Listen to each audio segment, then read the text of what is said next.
Hello viewers and welcome to a brand new episode of Anzenmezzeron Hell Games, where I will showcase actual plays of Magna Gothica Maleghast. In this episode, CARCASS vs Abhorrers, with me as CARCASS and Ryan as Abhorrers. So, as you remember, CARCASS is a primarily ranged combat focused house, and that's what I'm going with 2 enforcers and 2 gun wights for protection, and 1 barrel form plus the operator as the long ranged attacker with an ammo goblin for support. The operator here has the LV4 living cannon, a ridiculous weapon with long range that can hit very hard at grouped up enemies, as it also deals vulnerable tokens upon headshot, which is when you roll 6. Vulnerable token is something the CARCASS house can throw out in spades. It causes the target to take +1 more damage.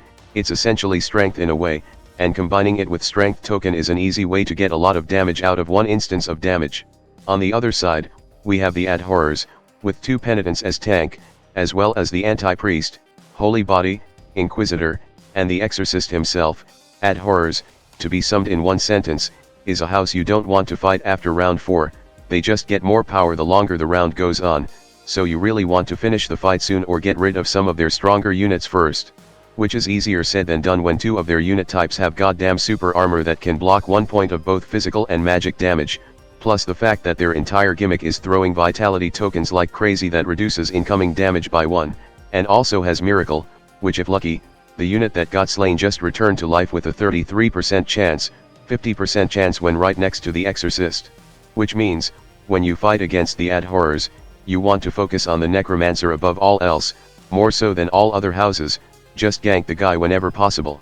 And here's today's map, a very open map with a 2x2 pillar in the center blocking line of sight completely, with rows of elevated platform that gives those on it more accuracy as well as protection from those below. It's also hard to gather around the center pillar while not being on the elevated platforms because of these annoying hazards that you can push people into. And any units will have a hard time moving to the other sides due to the sheer amount of adverse terrains and elevated platforms, making it a pain for melee units.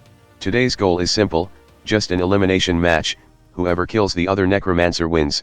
I have also implemented macros in my Roll20 room, which makes running this games much easier, though only for half the contestants because for some reasons the macro doesn't work as well for Ryan, who is the guest here. Guess I have to fix it later.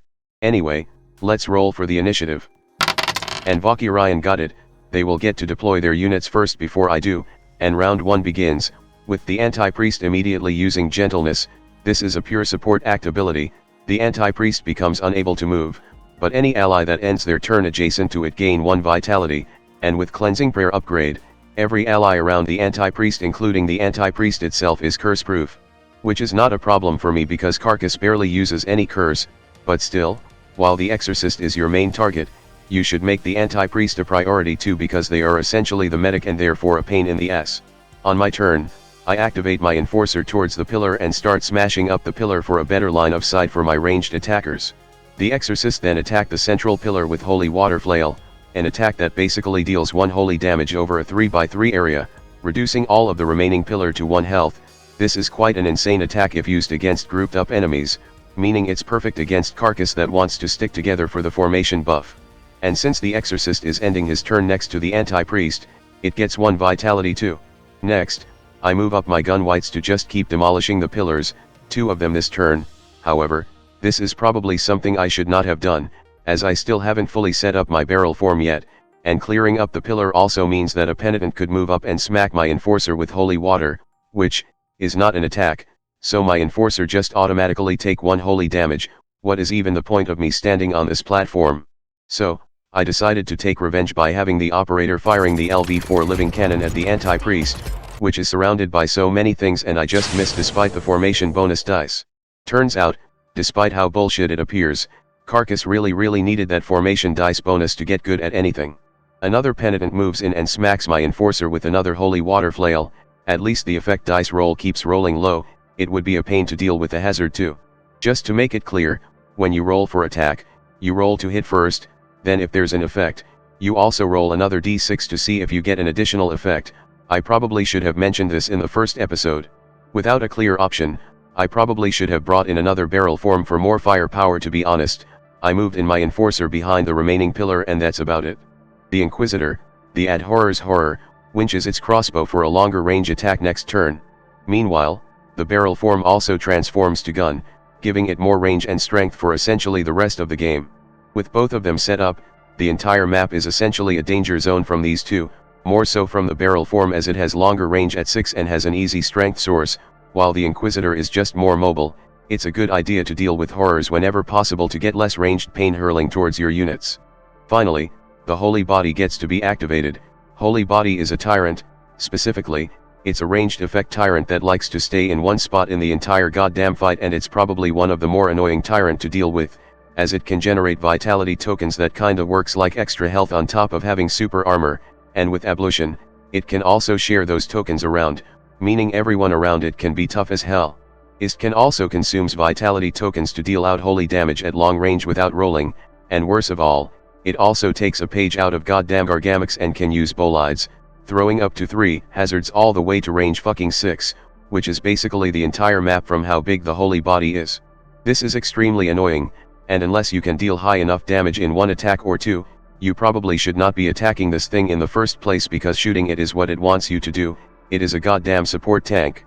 Anyway, for the last turn of round 1, the ammo goblin regurgitates ammo, which thanks to Hot Chamber, this lets it hands out strength to both the barrel form and operator as well as reloading their weapons if needed.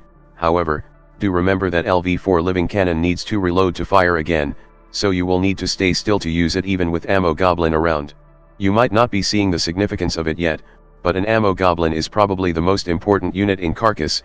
It's a freak that just hands out strength like candy, as well as reloading your unit's weapon, so if you want to, you can keep your unit mobile while still be able to fire, which is a big issue with CARCASS, as due to the need to not move to reload most of the time, their strategic mobility is actually god-awful.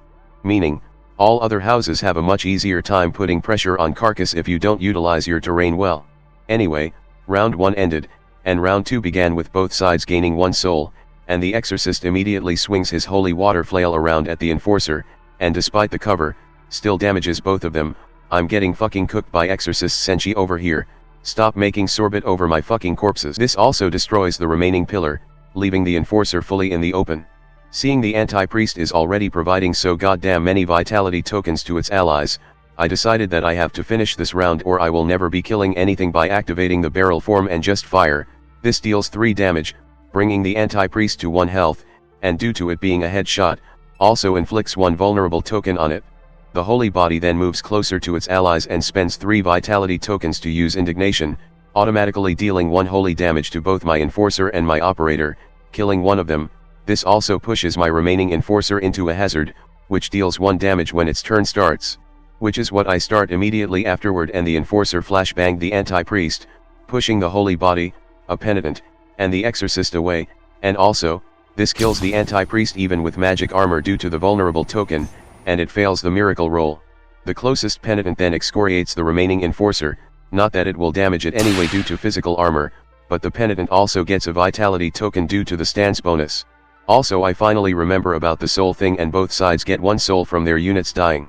The Operator then fires the LV4 living cannon again at the Holy Body, rolling a headshot. This deals exactly 0 damage to anything due to the vitality token and super armor, but with vulnerable inflicted from the headshot, and 2 more from spending soul on frag bullet, the Holy Body now has 2 vulnerable tokens, making it very easy to die in 1 hit, especially when I have a unit that can deal 3 damage easily anywhere on the map. The Inquisitor, knowing this, fires at the barrel form, which hits easily, bringing it to half health. Without a clear option again, I have my gun whites firing at the Penitent to wear out its vitality tokens, inflicting 1 vulnerable token from a lucky headshot. Not being able to move due to the need for reload really makes these things hard to be moved on the map. The other Penitent swings its holy water at the barrel form, bringing it down to 1 health. And the ammo goblin just keeps regurgitating ammo, providing strength to the Operator and barrel form, though at this point I should have thrown the strength at something else due to the reason you will soon find out. Round 2 ended, and round 3 began with both sides gaining more soul, and the Exorcist immediately spends a soul for absolution for vitality token to the Penitent, but rolled badly so it only gets 1 to cancel out the vulnerable token, then moves down to swing his holy water flail at the grouped up carcass. This kills the barrel form and also sprouts a hazard on its previous spot. With one of my primary damage sources gone, things are looking very bad. However, the Exorcist is also right there, so I decided to go all in with my cards. I also, finally, remembered that Operator has the hot clip trait, meaning I get 1 strength upon reloading, so getting reloaded by Ammo Goblin actually gives me 2 strength. This will be very useful, as I activate my operator to go in and akimbo at the Exorcist, with strength, that's 3 damage, 1 absorbed by vitality, then with frag bullet, the operator inflicts 2 vulnerable tokens at the Exorcist. A penitent then uses holy water on my weakened gun white, killing it and also putting a hazard on its previous spot from a lucky effect roll. Hoping to deal more damage at the Exorcist, the enforcer throws out a flashbang at the Exorcist, dealing 2 damage from vulnerable token, and hands out another one to him anyway. The Inquisitor then shoots at the enforcer, but its job is already done. And now, I have one important choice to make, either have the gun white shoot at the Exorcist for 2 damage, or have my Ammo Goblin regurgitates ammo at both for more strength for more damage. I chose latter, and I have chose poorly, as the other penitent moves down and excoriate the gun white. This kills it because it's currently an odd number round, causing excoriate to also deal a splash holy damage. However, this is also a mistake on the Abhorrer side, because splash does not care about elevation, which means the splash damage also hits the Exorcist, who has vulnerable tokens, meaning he took 2 damage, reducing the Exorcist to 4 remaining health. This does not apply to line effects which do care about elevation. Finally, because I'm out of unit, the Holy Body uses Ablution to gain more vitality tokens and just stay at its corner, I guess. Round 3 ended, and round 4 began with more souls for both sides. I have 5 goddamn souls, and immediately, a bunch of effects activate for the Abhorrer. Taste the Lash for Penitent is now active, making them more powerful, and the Exorcist with Winter Rose stance cannot miss any of his attacks. The Exorcist, of course, goes first, flinging the Holy Water Flail at the Goblin, hurting it and the operator, and because it's round 4, this also creates a hazard on it. Then the Exorcist just runs away, for good reason. Because the operator then moves up, then spends a soul on reload slide to move closer, except I don't really need to because Akimbo has a max range of 4, and honestly I could use the elevated platform bonus dice, but what done is done. With the target in range, the operator fires both his pistols at the Exorcist, and misses. This would graze for 1 damage, but it's still 1 instance of damage, meaning it still benefits from strength and vulnerable token, boosting it to 3 damage, bringing the Exorcist down to 1 health.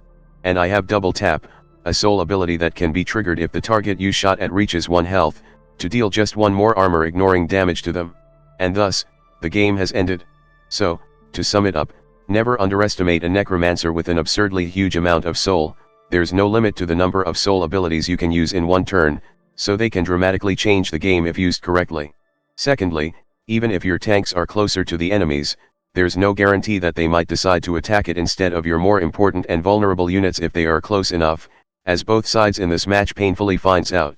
Onto the more house-specific advice, CARCASS really needs that formation bonus to work. Again, find a good spot and bunker down and make the enemies pay for getting close to you. The same advice could also be used for Abhorrers really. Abhorrers is a house that shines the longer the match goes on, and you can easily tank incoming attack more easily than other house too. So keep your unit and your necromancer alive until round 4, then you probably win the game from sheer power at that point. Anyway, that's all for now, and I will see you all next time. Hello there, if you like this video, please subscribe to my channel and click that notification bell button. If you really want to support my channel, you could visit my Patreon page, or buy me some coffee, links in the description. Anyway, have a nice day.